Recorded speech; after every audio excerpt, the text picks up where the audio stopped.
May paalala ang staff ng noon time show na It's Showtime sa aktres na si Maris Racal nang mag-guest ito sa programa.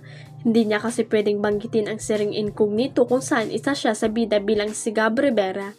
Nakuna ng netizen ang nakapaskil sa harap ng stage nang nakalagay ay no mention of incognito. Thank you. Maraming nagtaka dahil isa sa dahilan kung bakit nag-guest si Maris sa nasabing noon time show ng ABS-CBN ay para magpasalamat sa mga nanonood ng Incognito dahil number 1 ito sa Netflix simula nung umere at natalo rin ito ang katapat na programa ng GMA Network na Batang Reles sa ratings game base sa AGB Nielsen Phil's Notam People Homes Ratings.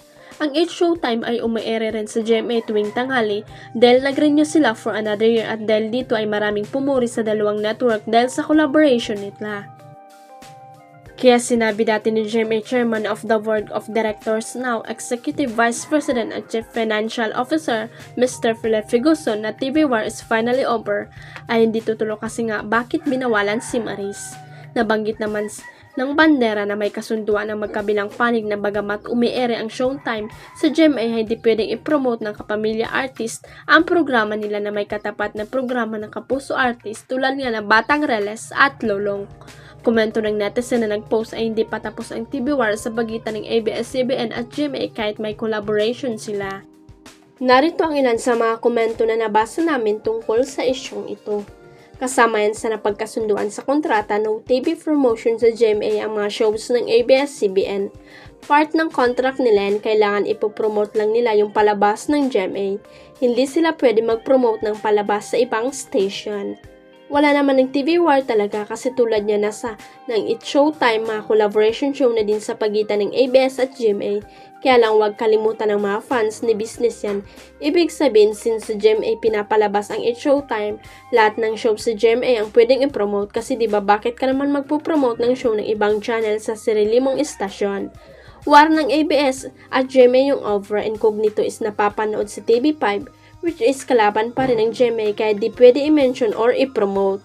Pwede mag-mention ang Showtime ng ABS-CBN shows basta hindi napapanood sa TV5.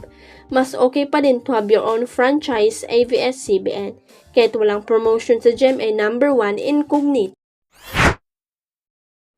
Naging biktima rin ng pambubuli ang kapuso aktres na si Bianca Umali nung nagsisimula pa lamang siyang gumawa ng sariling pangalan sa mundo ng showbiz. Tandang-tanda pa ni Bianca ang mga pinagdaanan niyang pagsubok sa kanyang acting career, lalo na ang naranasan niyang bullying kapag nasa shooting at taping.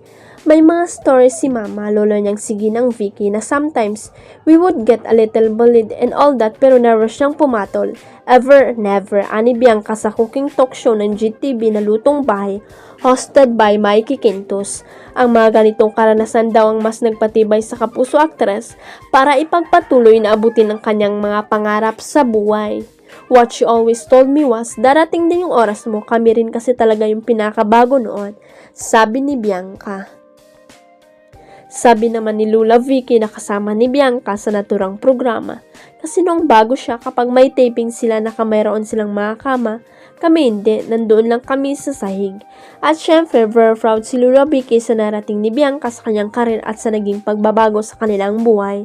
Noon lang, pero sandali lang yun mga challenges at pambubuli, nagbago na siya, sumikat na rin, sabi ni Lula Vicky. Sabi naman ni Bianca, iyon yung lagi niyang sinasabi na darating din yung oras mo.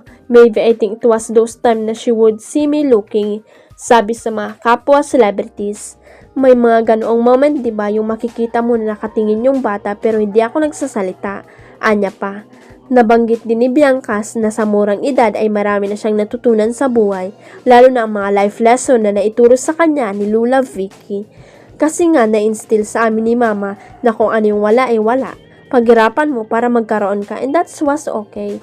We were happy as long as alam namin na Mama was there, payag ni Bianca. Huwag kalimutang i-click ang subscribe button at i-ring ang notification bell para sa latest at legit chika updates.